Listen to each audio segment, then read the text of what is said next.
ahora que se lo adelantábamos al principio, dice relación con las cirugías plásticas y los riesgos, las instalaciones que se requieren, todo eso a partir del caso de una mujer de 20 años que esta semana se supo su historia, murió al interior de una clínica después de un paro cardiorrespiratorio. En el estudio está el doctor Diego Rodríguez, el cirujano plástico de la clínica Los Andes. ¿Cómo está, doctor? ¿Cómo está, Bien. doctor? Bienvenido. Muchas gracias por la invitación.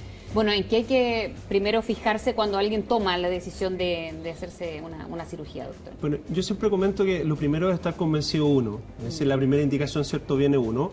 Y eso pasa por varios factores. Uno, como dicen cierto modo chileno, enganchar un poco con tu tratante, con el médico, con el cirujano plástico. Y eso porque es fundamental, obviamente, la relación médico-paciente. Pero creo que es importante también investigar un poco, porque obviamente siempre están los derechos y los deberes. Y creo que los deberes de los pacientes también son como un poco investigar sobre la persona que te va a realizar el procedimiento y sobre el lugar donde vas a realizar el procedimiento. Y creo que son cosas bien importantes. Doctor, ahí muchas veces se entiende, o más bien se asume, que estos son procedimientos que no tienen tanto riesgo. Pero uno sabe que se puede precisamente generar una complicación. Hay una periodista súper famosa en Argentina que murió por una endoscopía.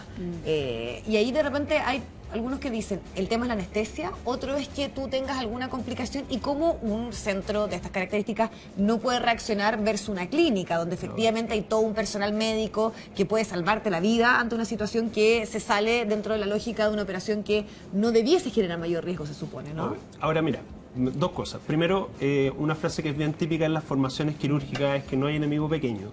O sea, en cualquier procedimiento tú pudieras llegar a tener una complicación. Sí. Pero la gracia es que en un lugar bueno y un cirujano bueno debiera tratar de tomar todas las medidas para que tus complicaciones se acerquen lo más posible a cero. Y por otra parte, ¿cierto? Con respecto a estas complicaciones, hay cirugías que son a lo mejor un poco más de riesgo y hay complicaciones que son a cada cirugía. Porque hay complicaciones generales como lo que tú nombraste en relación a la anestesia. Por supuesto, incluso por ejemplo un procedimiento con local, ¿cierto? La resección de un lunar, si con anestesia local tú puedes hacer una reacción alérgica. Pero si hay procedimientos en sí que se asocian a ciertas complicaciones. Y obviamente esas complicaciones uno tiene que tratar de saber encontrarlas, saber prevenirlas y en caso que pase, ¿cierto?, que el paciente tenga la complicación, saber actuar obviamente y tomar las acciones para que eso no tenga un desenlace fatal. Hay que entender que el único cirujano que no tiene complicaciones es el que no opera. O sea, a cualquiera le puede pasar algo, pero uno las detecta precozmente y evitas el desenlace fatal.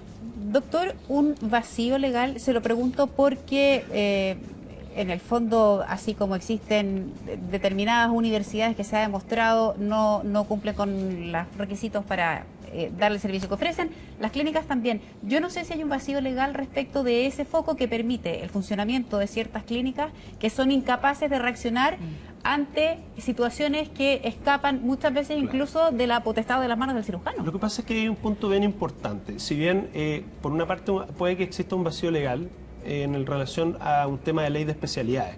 Nosotros no tenemos una ley de especialidades. Si alguien está acreditado como médico cirujano, puede realizar procedimientos, pero en relación al tipo de procedimiento... No, pero yo hablaba, por ejemplo, de las clínicas. Claro, pero esa es una parte, ahí sí hay un vacío legal. Con respecto a las clínicas, yo diría que hay un montón de certificaciones que tú puedes tener como clínica, como centro. Pero lo importante es preguntar si ese centro está acreditado para el procedimiento que te van a hacer. Porque perfectamente un centro de menor complejidad puede estar acreditado para realizar cirugía. Pero esa cirugía puede ser una cirugía menor, no necesariamente la cirugía que te van a realizar. Pero lo que esa clínica va a hacer, va a popularizar, va a decir como no, estamos autorizados para realizar procedimientos. Entonces, creo que ahí puede que falte un poco de información porque evidentemente si alguien se quiere acreditar tiene que pasar por un montón de procesos y no es que exista un vacío legal. Hay certificaciones, pero en general el paciente no sabe que tiene que informarse al respecto porque asume que ciertos centros grandes tienen estas certificaciones. Pero ¿a quién le pregunta? El punto. Porque Sí, si le preguntan estamos súper certificados. Lo que pasa es que, claro, está la Ceremi y hay otras instancias que dan certificaciones y en que relación al nivel de procedimiento, o sea, y que está autorizada. Pero debiese haber entonces un registro público, por ejemplo, porque uno entiende que las grandes clínicas, que tienen muchos años, uno sabe que hay ahí personal y uno va a otro tipo de consulta. Pero tal vez en esta otro... Sí, lo que pasa es que existe algo que se llama la superintendencia. Y ahí está la página web. Y en la superintendencia están los prestadores, ¿cierto? Individuales, donde tú puedes buscar, y eso es súper útil, porque cualquier prestador del área de la salud, tú puedes buscarlo y puedes encontrar, ¿cierto?, lo que pasa. Y tú puedes buscar la especialidad que tiene, el título que tiene, etcétera.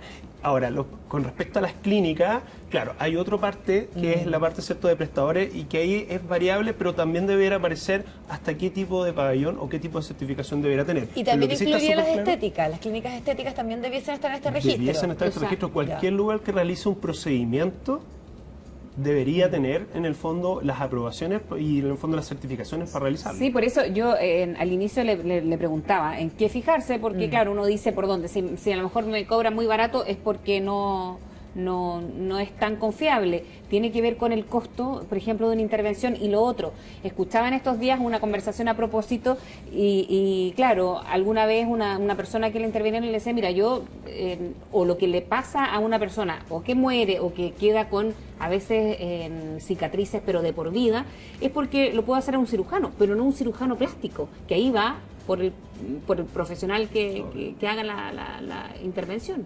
Mira, con respecto a eso, claro, el cirujano plástico hay que dejar súper claro que no existen los médicos estéticos, cirujanos estéticos. El cirujano plástico como formación tiene que cumplir con ciertos requisitos que en Chile incluyen que tú primero tienes que tener una especialidad primaria, que es cirugía general. Tú primero tienes que ser cirujano, y después de tu especialidad de 3 años, que eso es después de tu carrera de medicina de 7 años, después de eso tú postulas a la especialidad de cirugía plástica, que acá le imparten 2 universidades, la Universidad de Chile y la Universidad Católica, que dura 2 a 3 años más.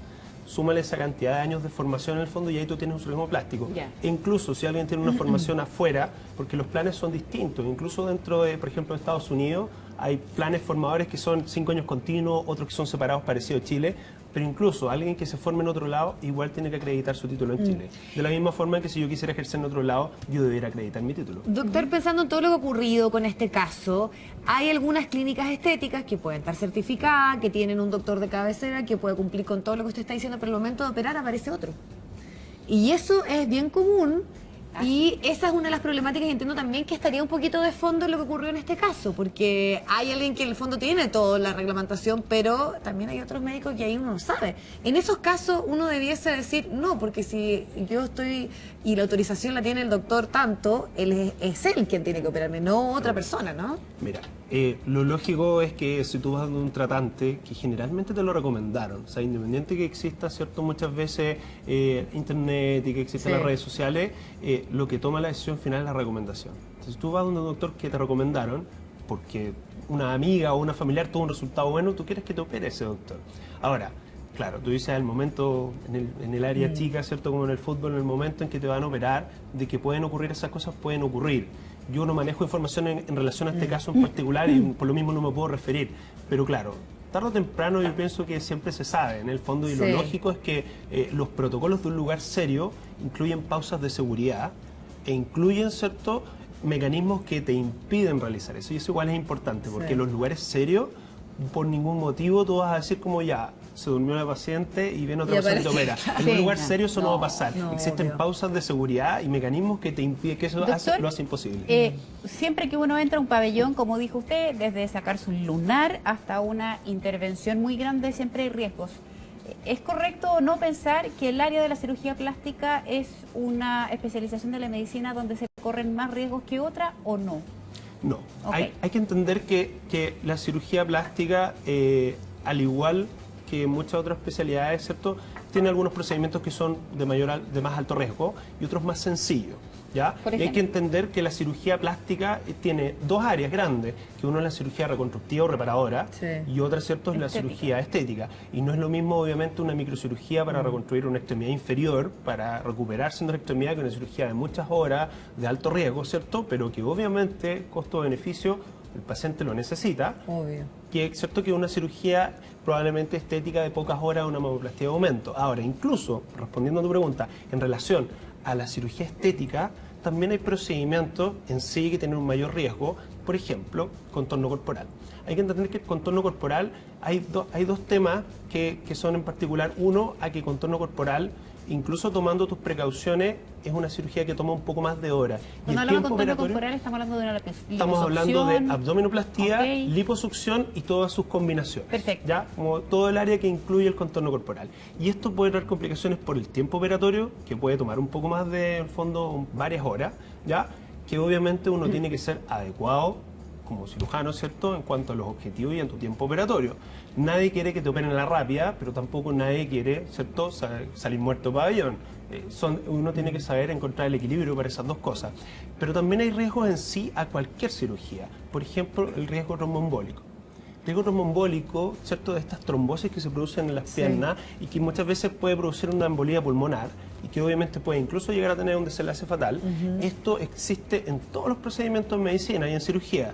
Pero para eso existen escalas detalladas en que tú determinas el nivel de riesgo del procedimiento y tomas los mecanismos que corresponden, Claro. ya sea anticoagulantes para tratar de prevenir o ya sea precauciones más sencillas como medidas antiembólicas, compresión neumática, infecciones. etcétera. Es decir, Sí. todas las cosas que te pueden pasar se saben Sí. y en un lugar serio y alguien serio debería saberlas y tratar de tomar las precauciones para tratar de llevar las complicaciones prácticamente cero. Sí, a propósito de lugares serios y los costos, en muchas mujeres en particular a veces viajan, por ejemplo, a Argentina y también hemos visto casos como esto. ¿Qué tan riesgoso o cómo tengo que evaluar yo viajar, salir de Chile porque quizás el costo es menor, pero el riesgo es mayor? O cómo saberlo, a lo mejor el riesgo no es mayor, sino que por los casos ocurridos. Me cuesta un poco, yo no puedo referirme a que operarse afuera es algo totalmente negativo, ni es malo, Claro. porque obviamente hay centros buenísimos y uno no puede creer que uno es el dueño de la verdad, Pero pero, es que- también hay centros que no son tan buenos y en eso probablemente si tú tienes poca información de lo que en general de lo que pasa acá en Chile, imagínate lo que pasa Claro, afuera. lo que pasa es que los casos conocidos, disculpe doctor, Sí, claro. han sido precisamente para abaratar costos. Sin duda. Pero en relación a las recomendaciones, yo te lo voy a responder de otra forma. Si una paciente mía, por ejemplo, que no es de Santiago, me pregunta, ya doctor, me imagino que me opero y me voy al día siguiente, yo, no por ningún motivo. Yo necesito que estés al menos las primeras 2 semanas acá, porque en el fondo uno no puede atender por teléfono. Si ella me llama por teléfono que se siente mal o que tiene duda de algo, yo no la voy a atender por teléfono. Claro. Le voy a decir, vente a mi Sí. consulta y veamos qué es lo que está pasando. Y probablemente no es nada. Pero la gracia es que tú estés cerca en el perioperatorio. A veces hay tiempos que puede ser un poco más sencillo, como una semana, pero bajo ningún motivo el operarse y el día siguiente subirse a un avión suena razonable. Creo que es importante a veces las primeras horas para detectar ciertas complicaciones. Absolutamente. Le agradecemos muchísimo su tiempo, doctor, para aclarar, porque este tema está dando vuelta y la verdad es que siempre hay que aterrizar un poquito porque hay mitos y muchas cosas que se generan posterior a una noticia tan impactante como esta. Así que gracias por su tiempo. Gracias a ustedes. Gracias, Por doctor. aclararnos todas las dudas. Muchas Encantado. gracias. Gracias, doctor. Segundos para el mediodía.